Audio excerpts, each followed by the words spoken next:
Hey everybody, we did it. We sold almost everything we own, hopped on a plane, and started our digital nomad adventure. And we are beginning our journey in Buenos Aires, Argentina.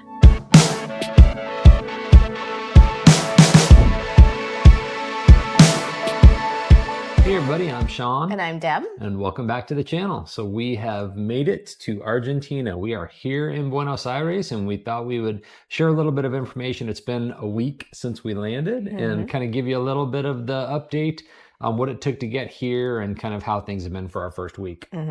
So as many of you might know, Argentina is pretty far from the U.S. It's actually in southern South America. So it was a long flight, which was broken up into two segments. We flew from Fort Lauderdale to Panama City, Panama. And that was about 3.5 hours. So that was pretty good. And then we had a second flight from Panama City to Buenos Aires. And that was a long flight. That was a long flight. But they were both on Copa Airlines. and which we've never flown before. No, and I thought the Copa experience was really good. We flew a regular coach going from Fort Lauderdale to Panama City, and that was just fine. And then we did pay for the lie flat business class from Panama City all the way to Buenos Aires, because that was, and it was an overnight flight. Hours, right? Yes. And it was nice. I have some back issues, and 7.5 hours sitting on a plane, that's rough. But and that was our first time flying business class, so it probably spoiled it for us, and we may not always be able to afford that, but because it was an overnight flight and it was so long, yeah, we decided it was a good idea. Just that length, yeah. But immigration was easy, so we had no problem. I mean, man, it was fast coming into Buenos Aires. Yes. I was really impressed. And it was one of the perks of being in business class is you're first off the plane, and so we just rushed down to immigration, and we just pretty much very quickly went through. And it was a very easy process. Yeah, we're not checking any bags, so we're both living out of a carry-on or a backpack and a carry-on. So it was super easy to kind of zip up to the front of the line. But even so, I mean, they were rolling people through really fast, and it took us all of maybe 5 minutes standing with the agent to get through it. So Buenos Aires did a great job getting us in and out. And then you can catch a taxi from the airport. We actually did Cabify. So we had an app, so we knew exactly what we were getting and what we were paying. And it was very inexpensive. It's probably about a 35 to 45 minute ride from the airport out to where we're staying. And the ride itself was $21. And the highest tip it would let us leave in the app was $1. Yep. And coming from the United States, that's just hard to get used to. Right. It's just a whole different culture. Cabify, basically, if you're probably not familiar with it, if you haven't been to Argentina, it's Argentina's version of Uber. They have Uber here, but we chose Cabify because it got a lot of good recommendations. But yeah, there's just not a huge tipping culture here, and the tipping culture in the U.S. is really high. So definitely, and we will do on our wrap up of Argentina. We'll talk about costs and stuff a little bit further too. But so anyway, we did arrive at our apartment. It's in Palermo here in Argentina, Buenos Aires, and it's a very cute 1-bedroom apartment. It actually has 1.5 baths, so that I don't know that I realized that. So that was perfect. It's nice. It was good. I mean, it's a beautiful little apartment. Well, it's got kind of all the amenities that we need, except for one. Yeah, well, it has what we need. Like, it has a kitchen. It has a good strong bathroom and shower. We'll talk about that in a sec. But it has a balcony that we're sitting out on right now. Beautiful balcony, very nice area. Upstairs on the 10th floor, there is a pool and a gym and laundry service. It's a little pool. It's like a plunge pool. Yeah. And laundry services. But thus far, we've done a couple loads of laundry this week, and there's a hanging rack out here, so I've just been washing them in the sink, or clothes in the sink, and hanging them in that. That's just fine. It's just, we're used to that. It's warm, so the clothes dry very quickly. Exactly right. But it's a gorgeous little apartment. Bed is comfortable. Pillows seem to be very comfortable. Most important for us, since we are digital nomads, is Wi-Fi. It is really important. And the Wi-Fi here has been absolutely outstanding. So no drops in coverage. I was telling Deb when we first got here, the speeds here at this apartment in Argentina are actually faster than the speeds that we were getting at our apartment in Fort Lauderdale. Yeah. So the speeds are very fast here. Yeah, very good. No complaints. No complaints on the water pressure. No. I think we've both given ourselves baths by turning on the sink faucets accidentally too high. So there's no water pressure regulations here. Like in the US, we have water pressure regulations, and there's all those things that go in the shower heads and the faucets to kind of keep the water pressure down. Here, when you turn on the water, it comes out. If you don't know what you're doing, it's going to go You're up. going to get a little bath. And you're going to get a bath. Yeah. So the one thing the apartment was missing was the coffee maker. And that's really important. It is very important. So it turned into like a 2 or 3 day search. And one of those days was New Year's Day. So most everything was closed. But we did finally come across a little store that had a French press. A family-owned store, had a French press. It was hard because we would go to the coffee shops and try to ask them if they had French presses for sale, but they don't want to sell French presses because they want you to buy their coffee. Yeah. So it was fine. We hunted around. We finally found a nice little store, had a great little French press that we're going to take around with us for, some of our adventures down here in South America. So yep, it's small enough. I think it'll do good. And we found a wonderful coffee shop that sells whole beans that they'll grind them there for you. So we're good from a coffee perspective. We are all set on coffee. Yeah. So we discovered when we got here that the prices are really not that much different than probably what they were back home for eating out. And I think we kind of maybe were a little bit prepared for that. Yeah. It's a little bit of an advantage when you, instead of staying in a hotel for as long as we're here for 3 weeks, to be able to be in an apartment and we can cook some of our food from home. So then, it kind of became an adventure of finding the right grocery store. So we found the first time we went out, we found a very little grocery store. I feel like our adventure went from small all the way up to bigger. Large. Yeah. Then we discovered Dia's, which if you're just going out and getting something basic, that's probably fine. So those grocery stores were okay. Yeah. It's a common chain down here. Yeah, they're it's everywhere. A small size, kind of grocery chain. It certainly isn't what you would think of if you're in the U.S. and you're shopping at a big grocery store. It's a shop market. Yeah. I think we would call it a market. Yeah. So anyway, those are everywhere, the Dia's. Then Sean discovered by doing a little research that there was another store called Jumbo. And so we walked to the Jumbo. I was hunting to try to find somewhere that was groceries and had a French press.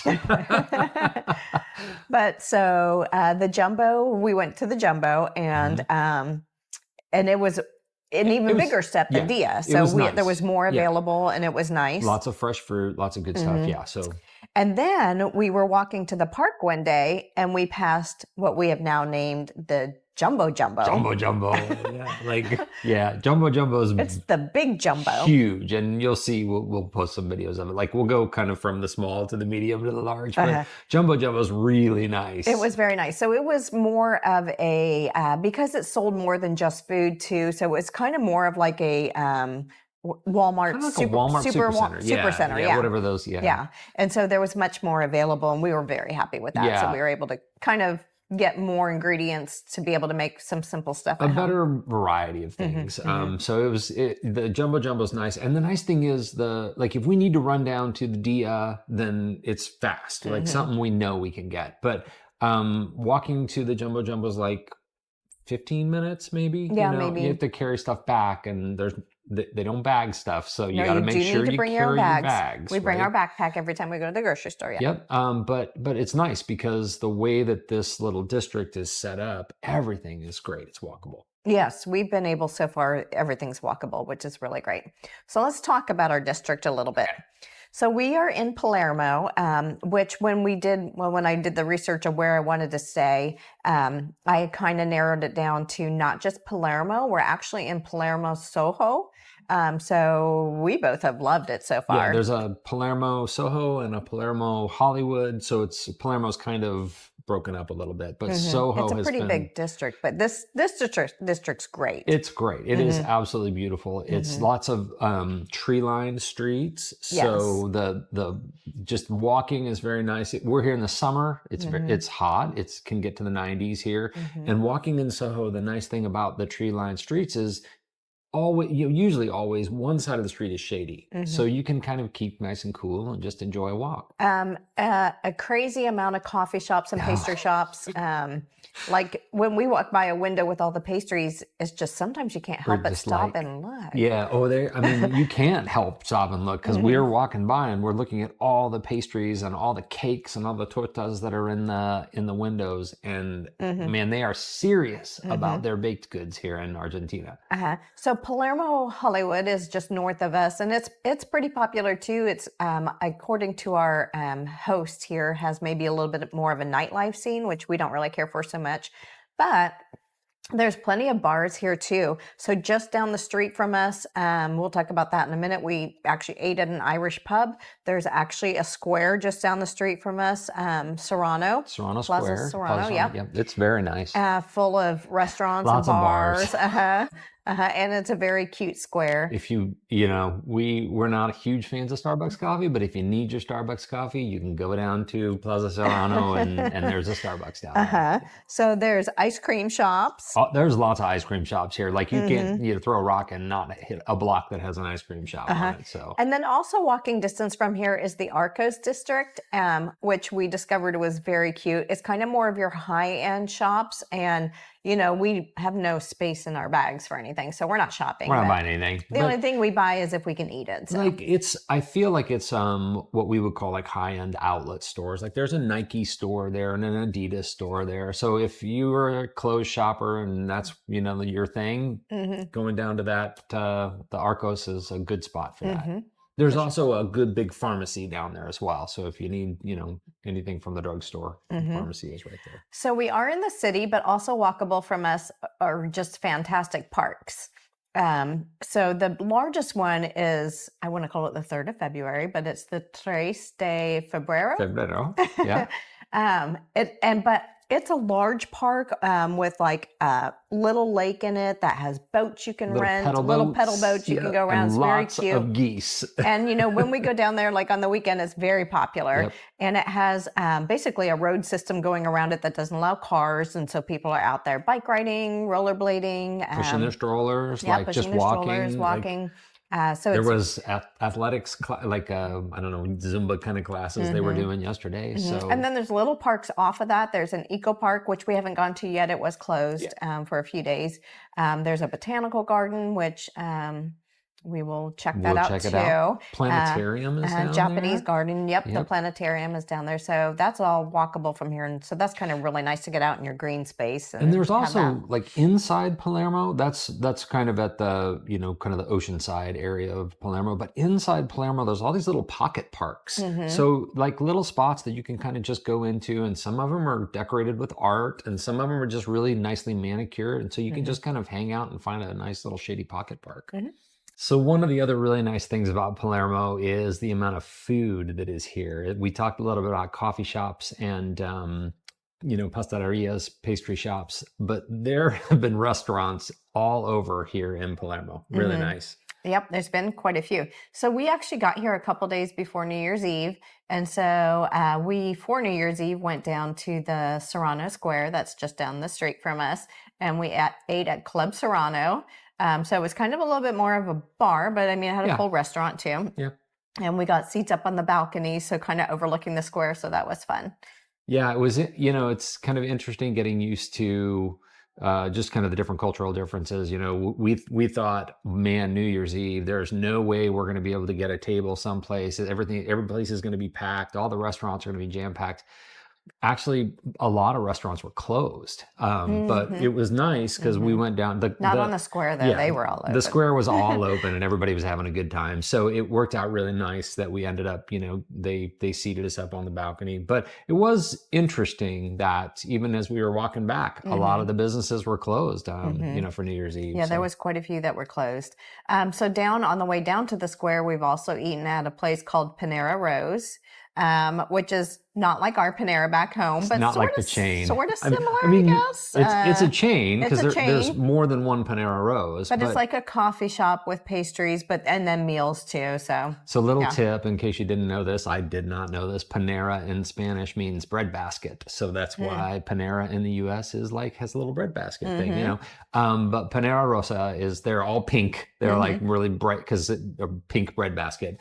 But the food was really good. The coffee has been outstanding. Yeah, It's one that's of my your favorite coffees. Yeah. So it's great coffee, and the people who work at the one down here by us have been really super nice. So. And then right across the street from Panera Rosa is the Irish pub, which we saw. Well, I actually ate at Panera Rosa our first day here because we were waiting for the apartment to be ready. So we went down there and ate.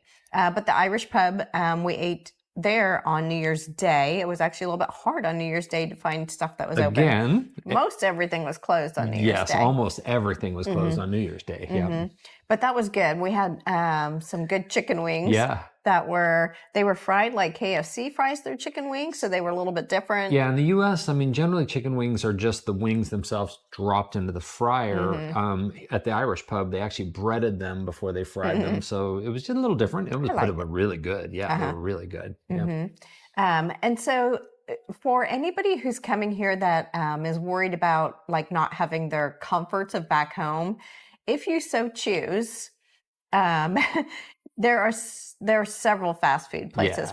From walking distance from our apartment, there's been Wendy's, although the Wendy's looked like it kind of concentrated on pastries, which is kind of a more fancy Wendy's. Yeah, but it still had the little Wendy's symbol on it. Yeah. Burger King's, McDonald's. We've seen a few McDonald's, a few Starbucks. Pizza. I mean, not chains, but there are pizza everywhere here, so that you won't have any problem getting pizza. Subway, KFC. Yeah. I've seen one KFC. Deb does her little KFC measure, how many KFCs. Yeah. So there's several of fast food to choose from if you wanted to have a taste of home. It's there. We sadly went and had coffee at McDonald's. We generally don't eat New Year's Day because we were both just needing that caffeine, and we hadn't found our French press yet. And McDonald's was open, so we just jumped in there and had a cup of coffee. And none of the coffee shops were open because it was New Year's Day. They were all closed. So we were like, okay, we have to have coffee. Like we've been 2 days without coffee. We've been trying to drink tea and get our caffeine levels up. But so we went into McDonald's and got the coffee, and no, it was not that great. No, it was. I like my Panera Rosa coffee. Yeah, it would have been nicer to have a coffee shop, but got us what we need, and gives us that little. It kind of lit that fire. We got to get a French press. We've got to find the coffee solution for our apartment, which has worked really good because now in the mornings we just make our own coffee, and that's even better. Yep, don't have to go anywhere. Yeah. So if you need fast food, it's here. It's here, not a problem. But there's lots to choose from here. So. Okay, so we thought, we've done our first week here. We're going to do a couple more videos on Argentina before we leave. But we thought what we'd do is share maybe a couple of ahas or insights from our first week here. So what was your big insight? So I'm sure we've learned a lot since we've been here, but one thing I have found is that people are very nice.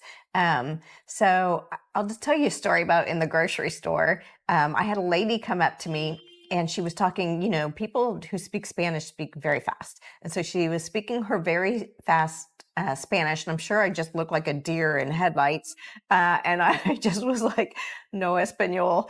And she just got the biggest smile. She smiled at me and then blew me a kiss and then turned around and rambled off the same thing to another lady. She was super duper nice about it, right? I mean, she was super sweet about it. It was just funny to me, but but I feel like all our encounters, people have been very nice. And there's places that we've visited where it's not that people are mean or anything. They're just not open and friendly. And I feel like everywhere we've gone, and we've traveled around quite a bit of downtown Buenos Aires over the last week, and I feel like people have been super friendly. My Spanish isn't that great. It's good. They've been very accepting and correcting things. And that kind of brings me to my insight. And that is, even though you speak Spanish, there's just different words and different dialects everywhere you go. Like we wanted some bacon. We were at the Jumbo Jumbo and we wanted some bacon to bring back here and cook it for breakfast in the morning. And I was looking through all the meats and I'm like, there's no tocino. Like that's what I know for bacon. And Deb like picked up this thing and she's like, no. I'm like, no, that's not tocino. I think maybe that's like what they would call fatback or something like that. And so I had to look it up and I'm like, no, here pancetta is bacon, not tocino. So it's just you have to get used to thinking about different words meaning different things, even though it's all Spanish. So I guess that was my big insight is learn the local dialect, be open to it. So yep. So we look forward to sharing more of Argentina with you, and probably in another week we'll put out a little bit more. And I just want to say shout out to Kansas City right now. You guys are in a big snowstorm. We're here. It's so 80 degrees. We apologize for our nice weather. That's it. So if you have questions about Buenos Aires, about our first week here, or maybe what we plan to do, ask them in a comment. You know, we'd love to answer them. Be sure to like and subscribe if you like to see kind of this kind of content, and we will see you in the next video.